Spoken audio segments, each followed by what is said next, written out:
Elelei, elelei, elelei, telele atua.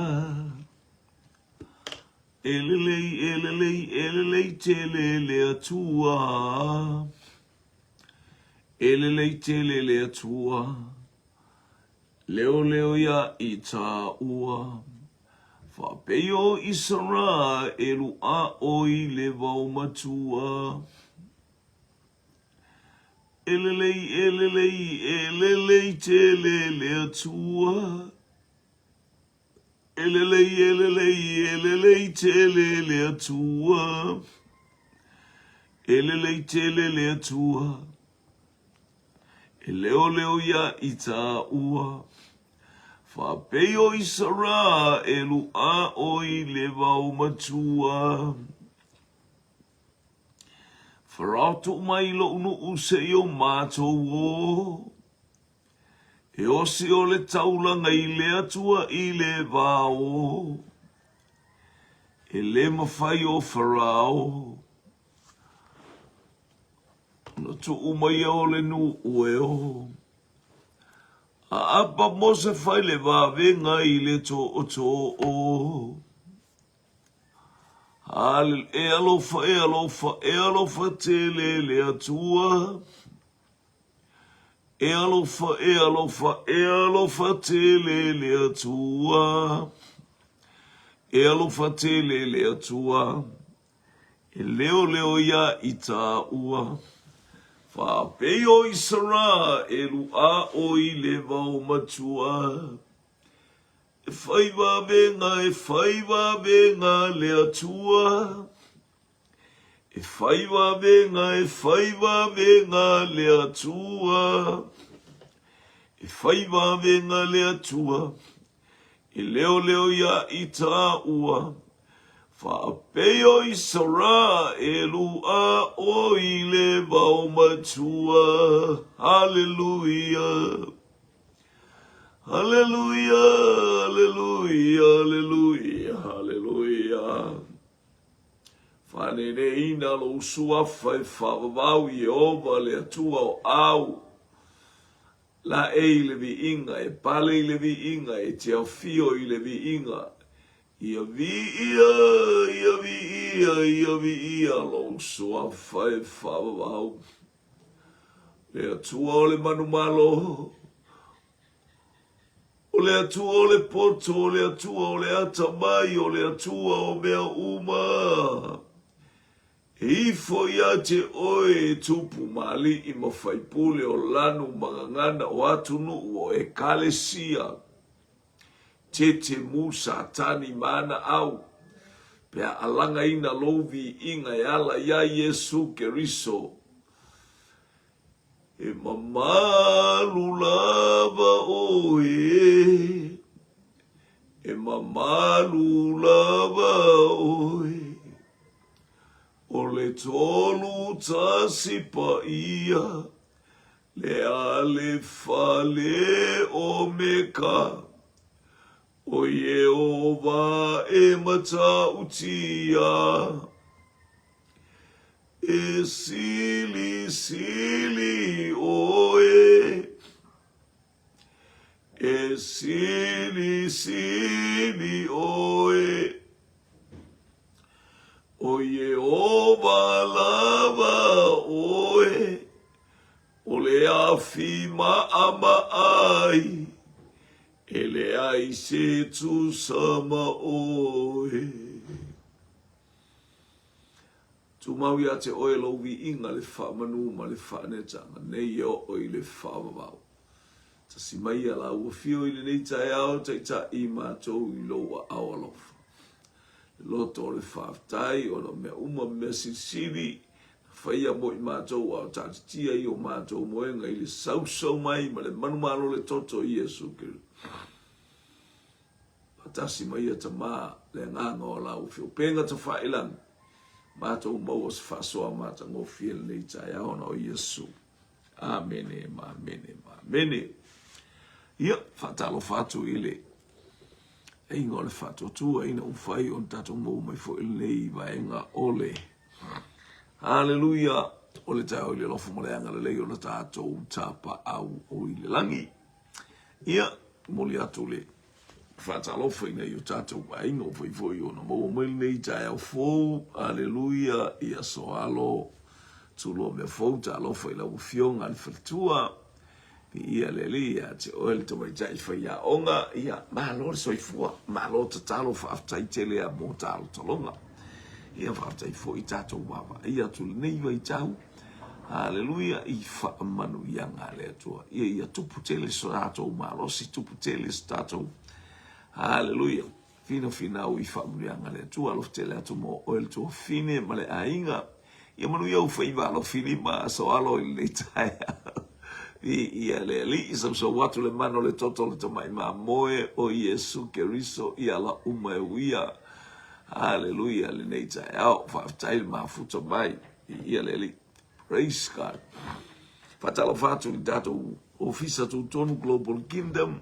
Alo fo i le sumana fatonu e o la fo istemi e mo mai o lo tatou ainga o ilunga o pega ta whailangi o e anga i ngā luenga po e taliu mai fo i wa e manava ia po ta pena fo i fofuanga mona i tamaiti a onga wa nei fo i wa vai atu wa i fo ina i suinga i to tonu o le ofisa wa onga le wa nga ina i tamaiti e ta valu i o to e amata o to e back to normal lagi na se ele temi na masa ni ai na i whanau ia lea ua ia leli ia le bi inga la vai fo ia tama haleluia o le mesa masa ni ia le toe o atu ia ia tu lango ia e moni ia ele se me fo la lo le la a and I'll be a upa nga yo i mai e Keriso, it's a new thing happen. Hallelujah, le se me fo i la lo le la. Ia le atu. Umalava tātou te whaalongo ina ai le mana. Hallelujah. Whaiva venga o lo tātou atua. E matautia lava. Praise God. Ni ia le leis me fo i la lo la o se wai a Keriso o le tangata fo i a whauta o mamae me atua. All things gone. Hallelujah. New things. Hallelujah. Pray, running for the future. Praise God. Ni ia leli. O tato iai whamurianga le tu. Tato wa iatu walata mailta imi. Ta pena masauni. Fia ma oli leli. O le tu sia. Leu tato wa mele e peru. Le atatu te ilunga le e peru. Ia le wa mele e peru. Ta upe fitu le nei tai au. Ia po le ase mela ngata mai el fasoa ia. Anga le mai le atua. O le whaiva o le whaitaulanga o Yesu. O winga whatasi ma meki sa teko. O met sa teko le amatanga le ingo met sa teko le tuspa. Ia na alu met sa teko e whafta ia i aper amo. O le whaifi au. O le ostaulanga. E le eise amatanga e le eise ngata anga. O le ata o Yesu Keriso. Le ini mātua. Ni ia le li. Hallelujah. O mai sa tau e Abraham le tau fa se tu e tau su e po fe wa a ia solo ne ilota. Hallelujah.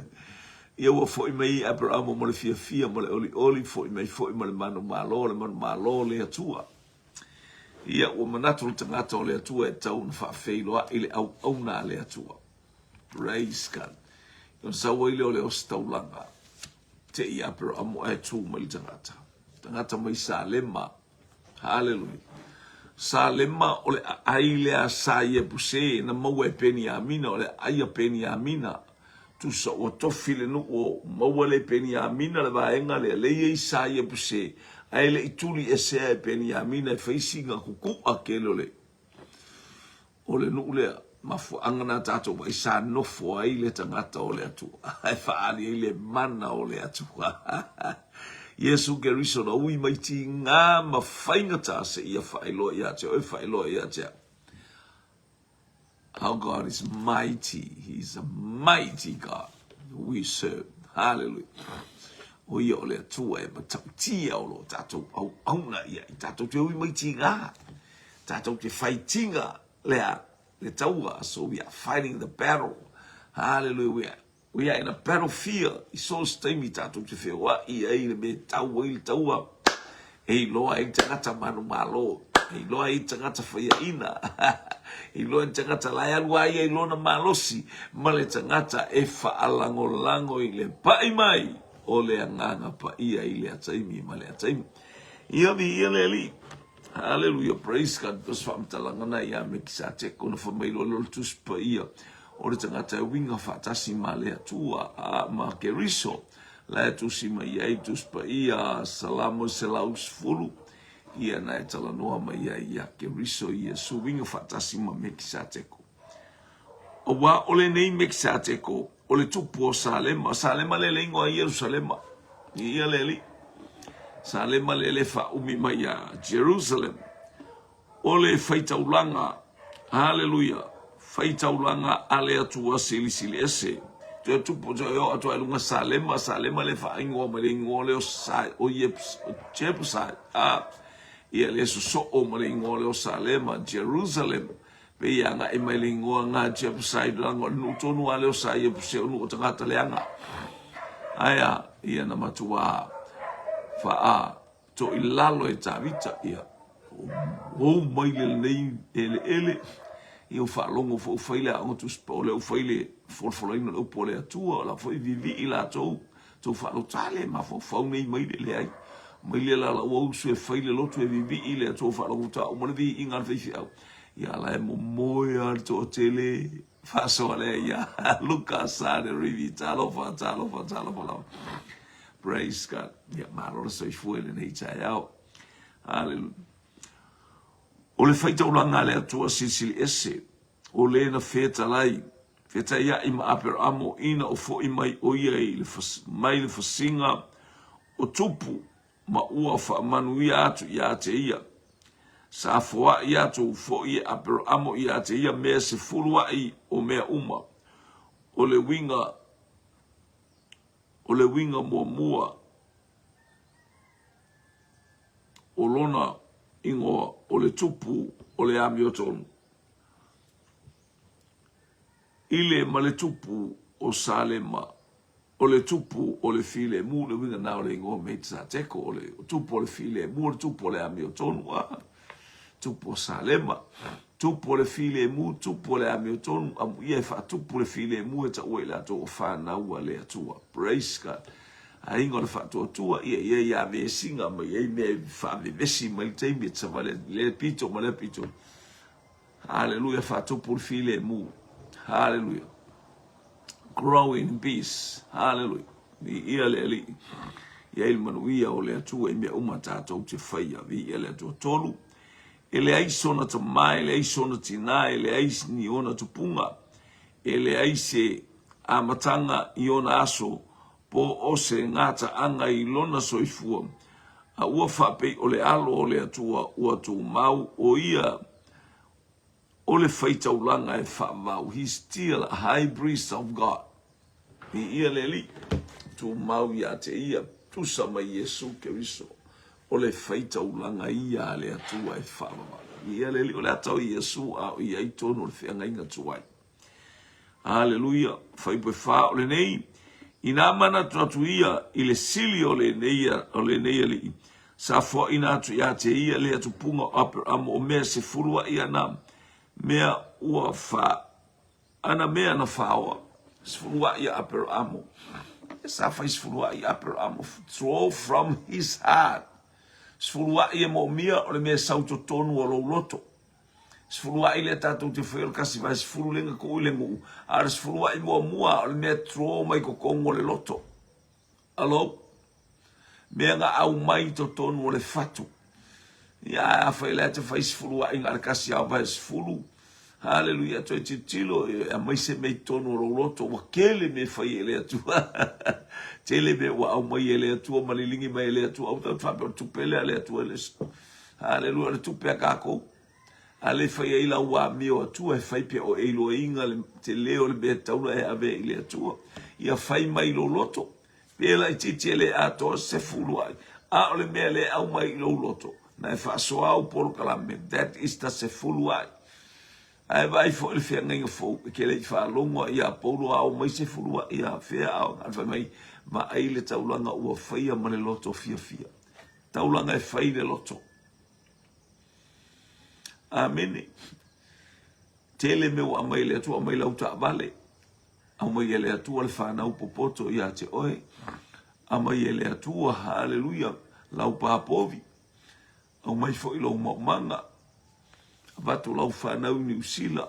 Oka ni anonoa i o whaamurianga. Pa te tōma i ana le tasi o Westford. Tātou o le taimi o le loto. Loto fuatia i fo e lelei. Lena mai ai e apero amo. Ai o me le taimi o le tūla fono. E lo sfurua i le na whaongae. E ese sfuingo sfurua i apero amo. Ese tō mai le tasi o vai se furu i mea uma le nua le sfurua i lea. Na tō mai le loto from his heart. Lena whātai tai fo i ailo nā tali i oai. Isa ako malo nā tali i o iako po le whaingo o nās tō sfurua. Mea na tō mai le loto e ave i le atua. Whaamanu wia i le o a mea ume te ngalue ai, ngalue mai lo loto oli oli. Tēne isi o se furua. Ole o mea ume te avatua i le atua le vi inga e vi i lo loto whaftai i le atua no whaamanu yanga i lo a inga. Hallelujah. Ia e vi i lo loto i le atua.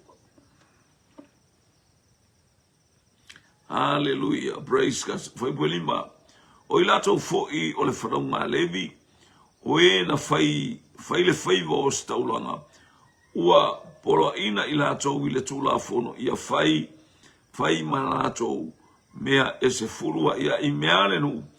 O latou uso latou te. O latou uso lava ia. A o i latou fo i. Na tutupu mai le tino apero amo. Na tutupu mai le tino apero amo. Ai ese le whaingo ras furua i lea. A tasi o vai se furu. Hallelujah. 1/10. Hallelujah. Na ave aile wha maoni fo i tangata. Lea yo o ma te mire le wha i tangata. Hallelujah. Ale mes furua ina ave ia apero amo. Ole mea na tō mailo na loto. A vatu le tangata o le atua. Hallelujah. O mea le lei ma mea sili sili. Pei o le taulanga a pelu. Na whai taulanga a pelu i mea sili sili mailo na loto. O manu pe peti lava ila na lafu. O urua i tama o lona lafu. Vi ia leli. Whai pe ono. Hallelujah. A oia ele mai ia ila tau lona tupunga. Hallelujah. Maia na ia maua mea e se furua ai. Mea maia apero amo. Mana faa manuia atu i le na ia. Na ia i upu na fola ina. E vai. Tangata lea. Hallelujah. Ele mai se au sale vi. Aina ave ia ie apero amo lana taulanga. E ese atangata ave ia i taulanga. Mena ta ora taulanga e fai mai le loto. Sfurua i e fai mai le loto. Ora tangata lea. Ele se tangata sale vi. Wa ole tofinga ole se furua i. Lea na tuu i le tulafono. Na tuu na ave i le tulafono. Ole tofinga na o sale vi. Oni sale vi. Ele ave ia Reupena. Ele ave ia Simeona. Ele ave ia Utah. Ele ave ia Hallelujah Isakara. Ele ave ia Sepulona. Ele ave ia Tanu. Ele ave ia Nafatali. Ele ave ia Asera. Ele ave ia Kato. Ele ave ia Beniamina ma Yosefa. Tasi artangata. Nao. Hale utato falo mo ele se fulua ile. Hallelujah. Ole se fulua ina ave ile tangata o le atua. Ole mena tō mai le loto. Ese. Peo Yesu Keriso. Ele Italia Yesu Keriso se taulanga whapea. Hallelujah. E pero nuta o pesu martonu na e wha malama ai. Matala noa ia te oe. Ne ia e malama i le wingers fulua ilea. O mea o taulanga uma e fai le loto o taulanga e fai i le alofa ma le angalele o taulanga whapea fia ma ia i le atua. Ai whamai mta upasu tonu wha upes fulu. Ele ai sesi i le taulanga le. Hallelujah. Aya e ai mea ua au mai le atua. Ua tō mai le loto malie o le whanau o le atua. Ele o toi tō mai tis fulua e mania. Langa ele o se sale vi Yesu. ua tō atu loto tangata, ua sasaa atu loto le ekalesia, ua sasaa atu loto le aupa ia, e ta lia wha manu yanga alo lato ta mai ala le fua ina mai o le anganga pa ia, lea ua wha soa mai ai ate i tatou le oa male ta mao a inga vi ia le li i wha ipo e fitu. Ua lawi loa foi e wha manu ia le i titi e le sili, praise God. Ua lawi loa foi e wha manu ia le i titi e le sili ia vi ia le atua. Ngata ilunga atu e wha manu ia ante ngata le ilalo. Praise God. E wha manu ia mai e ate i tatou, praise God. Peo tatou iloes, metsa te ko mai Yesu. Na wha manu ia mai e tatou whainga taulanga, es tatou te whai taulanga i le atua. O le nei mea foi o lo o talia mea e se furua ai, mea e tangata e oti. O ile nei mea foi o lo o talia mea e se furua ai, mea e tangata e oti. Peitai, o ile la mea e talia e le ua ta ua mai lava o lo ola ia di ia le li, praise God. Hallelujah. O ile nei mea foi o lo o talia mea e se furua ai mea e tangata e oti. Hallelujah. Di ia le li. Peitai o ile la mea e talia e le ua ta ua mai lava o lo ola ia. Ia le li. Praise God. E le talia mea tangata uoti. Se fulua. I te le latua per se fulua i le ai por se fulua. E le to eise au ngara se fulua ina. Te le to e latua per se fulua i le ala utina lo utama au feoki. O le fesili o ngalu e nganga. O ngalu e nga o ipo ngalu e nga lauka mamaloki nga. Le malamalama ia malamalama lei. Hallelujah. Praise God. A fai foi e tusa ona o whape atu. O levi, o le talia, o mea e se fulua i mea. Na ia watua mea e se fulua i mea a apero amo. A wasai le tino o lona tama. O ia ina o whaafita ia i me sa teko ia te ia. Hallelujah. Taulanga ia le tātou te whaia i le ataimi ma le ataimi. Hallelujah. O levi le ua ave ia le taulanga lea. Ele o sisia tangata le utatou ua oma ia Yesu Keriso. Ele talia le kako le kaulanga. O tau maua mai. Ele ise mela tātou talia. Ele o Yesu se salevi. Le aina o levi ana matua le maoni levi. O le taui le o levi. Hallelujah. O le whamoe moe ola o levi a bea tātou ilunga o le sātauro. But no. Se mea whapena. Awa puka levi kupele. Puka levi mea ai masfurua. Hallelujah. E tele a bea se mea whapena ia Yesu. Se i tue a alonga mai ia ele whaupules. Ele mta upules futonu. Ina ia mawala umala malama o istangata fefe ina mo fai se fuluai po mai ui o la koe o la us fuluai ai ku ua ile alo fa tu ua ile a me o tonu tu uai. Hallelujah. Maoni, praise God. Hallelujah. Hallelujah. Hallelujah. Praise God. Hallelujah. Ia le atua. Praise God. Praise God. Praise God. Ia le li. Hallelujah. Thank you, Jesus. Thank you, Jesus. Glory. Ya, awato te tali si apa o le kau fai kau kupela u whangau. Hallelujah. Ia. Ko kere ngi kau iki. Ya, le mo mai. Ya. E o tangata mo moe i ia le peo fasoa lea ia Lucas Rivi soalo me fofa aftai le mafuta mai ia lele ia e iloma ile te fai pule mata pule sultonu o le tusia afonga fo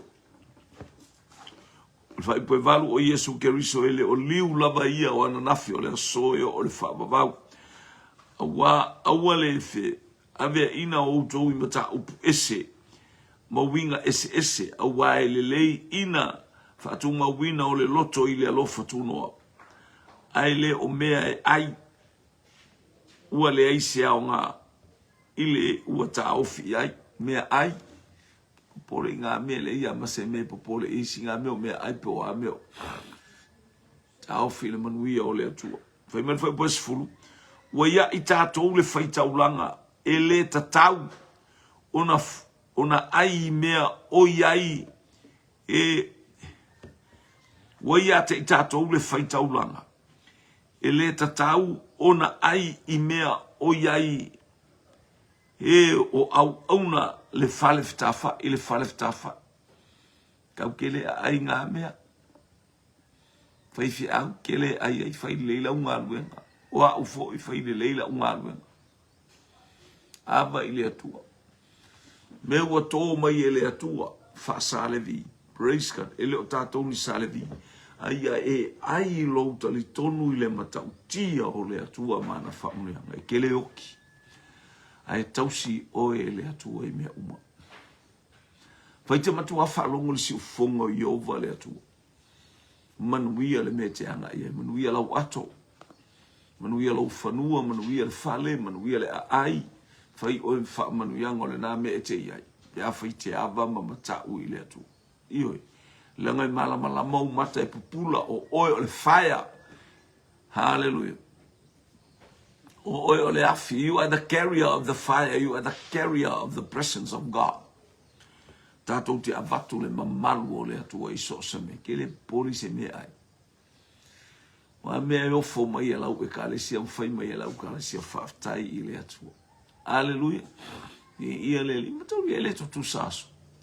Ai va ile samina i lora i ele tutu sasu fa pena alungo le sam so se va ai alo e kauanga e ia ale mon so stangata pe malure sam e kauanga tens leva pe o swa o sam e kauanga e ke fa longo a hallelujah e malua ile matangi la to e malua a ola ia i nai so wa ina fa pena jato ia leli le alafa pe me ua ia i tātou le fata faitaulanga e le tatau ona ai mea o iai o e au aunga i le fale fetafa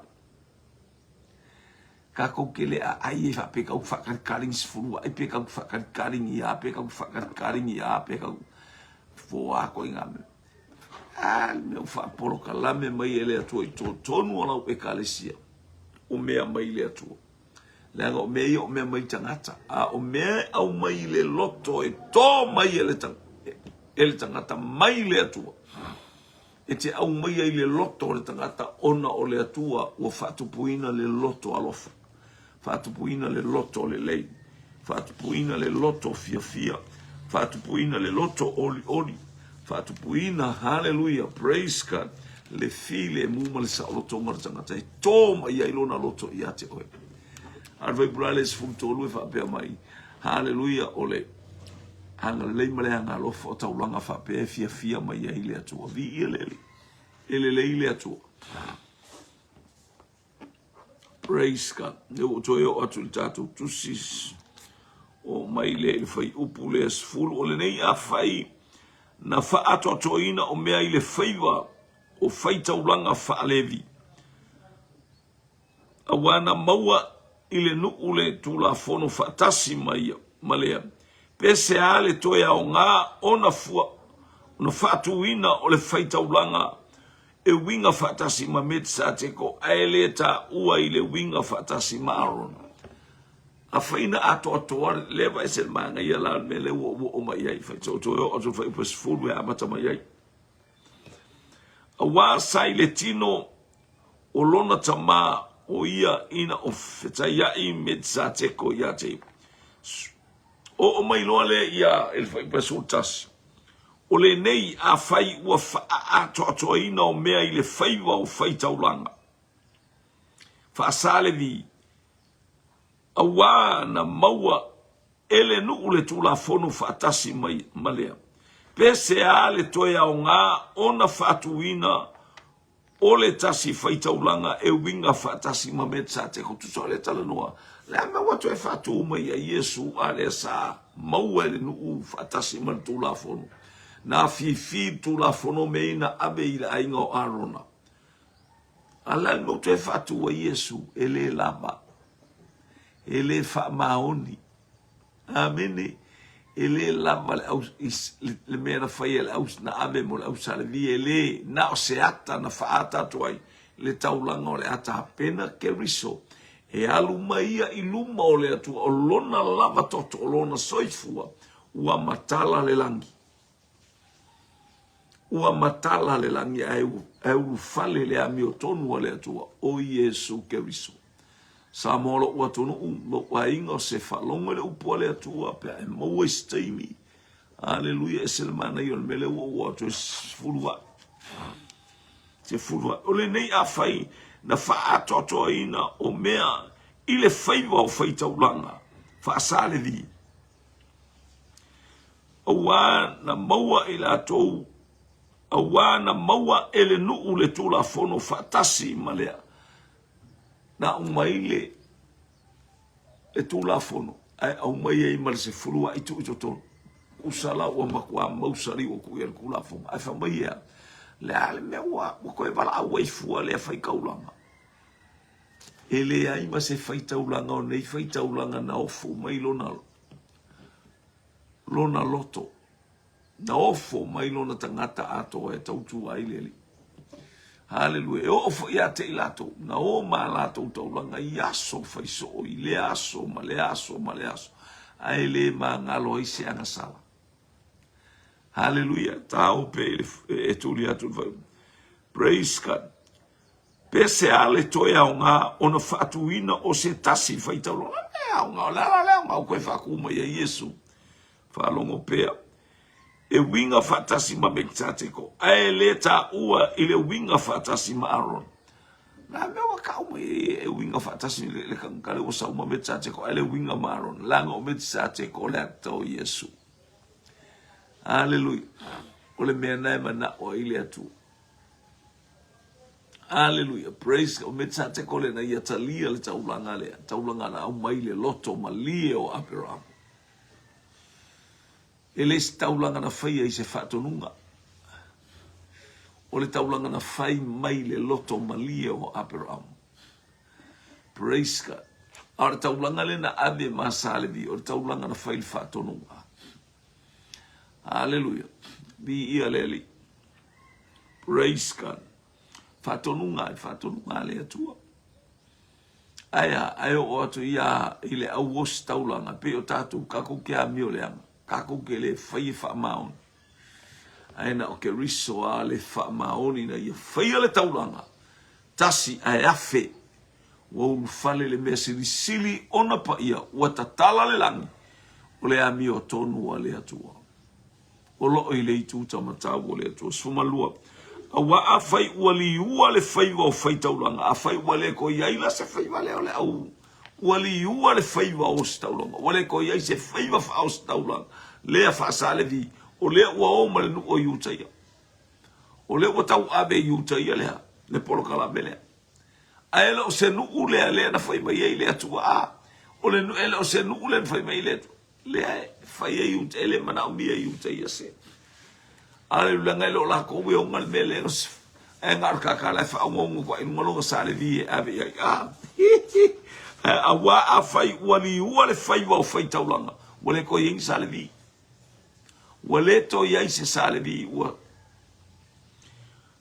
E ao lava ina li ua le tu la fono. Kako whano kore ku la fono le sa furuai. Wale ai foi se furua. Awa to mai lo fatu. To mai lo loto le mea te fili te fai taulanga i le atu. Ars furuai. Ua pe aisea. Le anga tangata na ave ia. Elo se furua ila ave ia Yesu. Se valonga fai pasulua. A wa a fai wali ua le fai wa fai taulanga. E ao lava ina li ua le tula fono.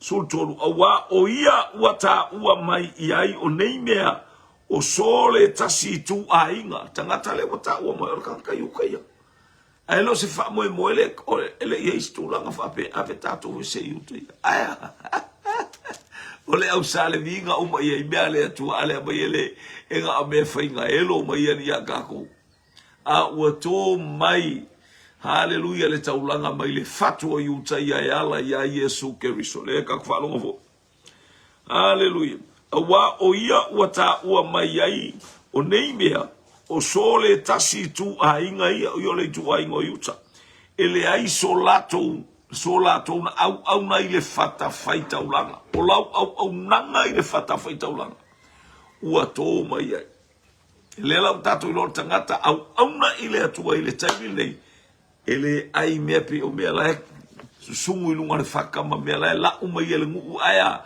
e ai le fatalitali atu ile atua maana manu yanga e tatala ele atua loto le ekalesia, e tatala ele atua loto le aupaia, loto la na whanau.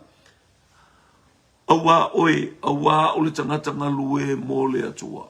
Ni ia le ali, praise God. Ia whaitau pese le mana ia awa o ia, ele o le itu ainga, au na ile fata whaitau lang awa, wa iloa tino lava na tupu mai a yuta, lo tato wali o le tu ainga lea na le tawina mai ai e mose se upu i le faiva o faitauranga. Ane utato ilo o lo tato wali ele o se kangaka i le ainga lenga au e faiva o faitauranga. Sa fa peola to seisio salevi e a mea i tato e tusa ma le tala le fafine. Haleluya o lea ina ua mafuta ma Yakopo na whanau lea.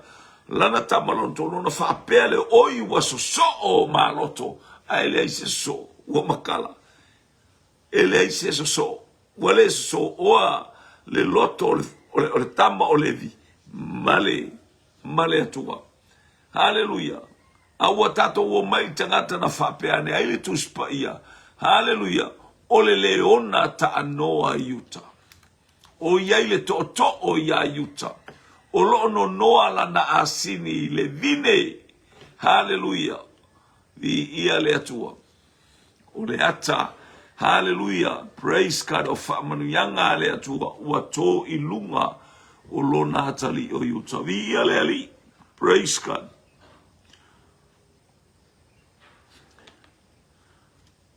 ua atili ai foi ona ilo tino pe a fai ua fatuina le tasi faitaulanga pe o metsa teko e le o se tula fono po se polo inga faletino na fai ai o ia a o le mana o le ola e le uma wa e lo tato ilo elo se polo inga aleluia aya o le mana o le ola e le uma le tangata o Yesu Keriso a wa o lo moni mau mai o ia o le faitaulanga o e whaavavau e winga fatasi ma met sateko se laus fulu salamo fai upu e fa haleluya lima ono haleluya praise God le tatou te iloa ina le moli mau mai o tuspa ia e winga i le faitaulanga a wafoi watatala ina le poloa inga na mua ona o le a wafoi watala ina le poloa inga na mua ona o le vai o malona le au ngā. Mai leo tau mai tuspa ia. Wakakala ingo ia i le atua ai se a vai male le au ngā. Lo wainga na tusi le whenga inga tuai. Ina ia o ina ilo uolanga. Ia o ina lo uolanga alo ese mai mea sa se ai tangata la. Ai aweti toi oso fo ia i sumaleiva. A wana le fa ato ina se mea tasi i le tula fono. A le fa o popo fa moemoenga e sili ona le lei. Na fa ato ina ai. Ona o lea ua tātou fa alatalata tuai i le atua. Haleluia. Fa alatalata i le atua, fa alatalata mai le atua i ate oe. Luas fulu. Pei ona sili foi o le ua ia i le tautonga. Pei ona sili foi o le ua iai le tautonga.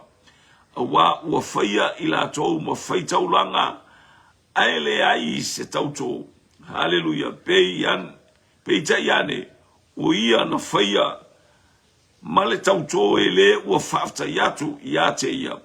Ua tauto le alii, e le sala mō lava o ia, o le whaitaulanga oe e whaavavau, e winga whatasi ma met sa te ko. Tele o whaitaulanga ia iei. Hallelujah, e le se tautonga e whai. E le ingia la tautonga e whai. I le teimi sa iai, teimi o le whenginga tuai. A o Iesu Keriso. Na tauto le atua ia te ia. I le tauto i stangata po, na tauto lava le atua ia te ia. Wai le se tasi e silia. Hallelujah. Praise God. Hallelujah. Ole o staulanga oe wha wawe winga whatasi ma me kisate ko. Ni ia le atua. E whape foi o na whaia o Iesu ma whataunu unga. O le whiangainga e sili o na lelei. E toa tele foi la tou sa whai ma whai taulanga. A wā na le ma whai o na tu mau o ila tou o na oleoti. Tangata ia whai am whai taulanga e ora te mea tito ai, ora te mea eoti ai pe iau tātou. A o Iesu Keriso. O le whai taulanga e whaavavau. Na oti au ato e tu. O le mana o le atua.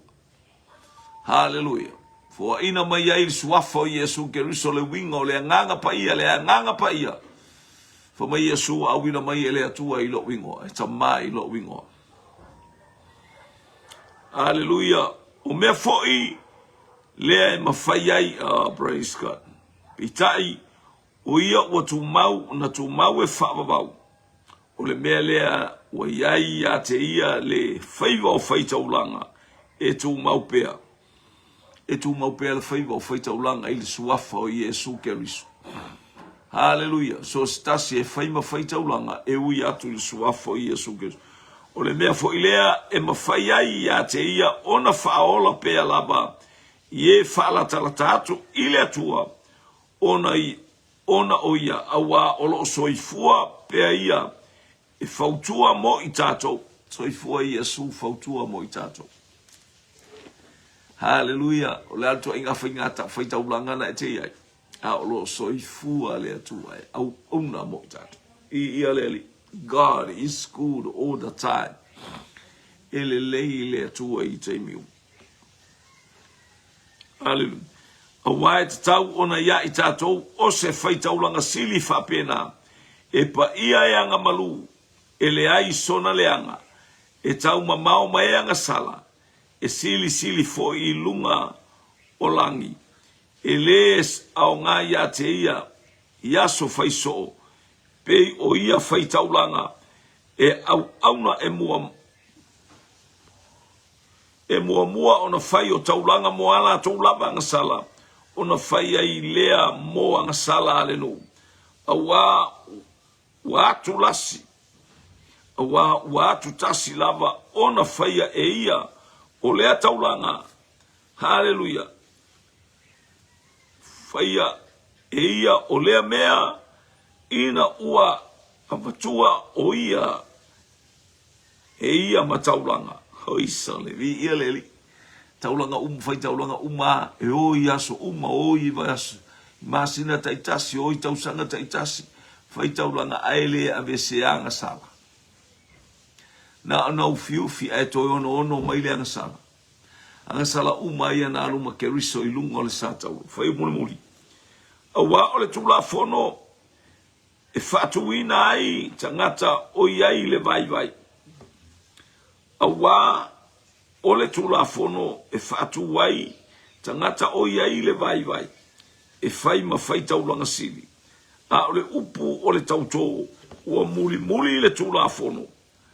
Ua whatuina ai le alo ua whaatoina e whaavavau.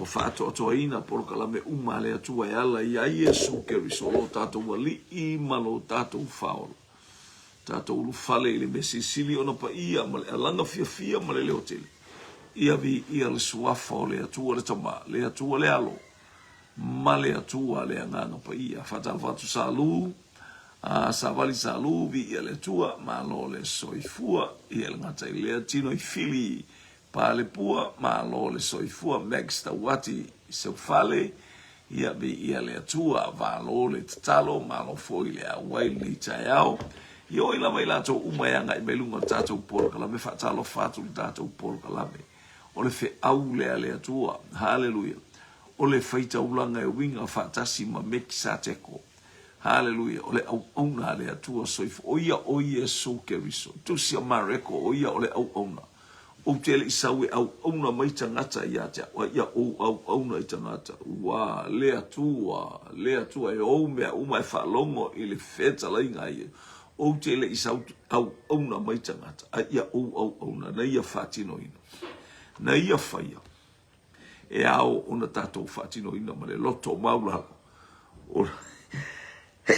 ona o Yesu amen amen amen. To God be the glory forever and ever. Tasu mulua tatu wheloa.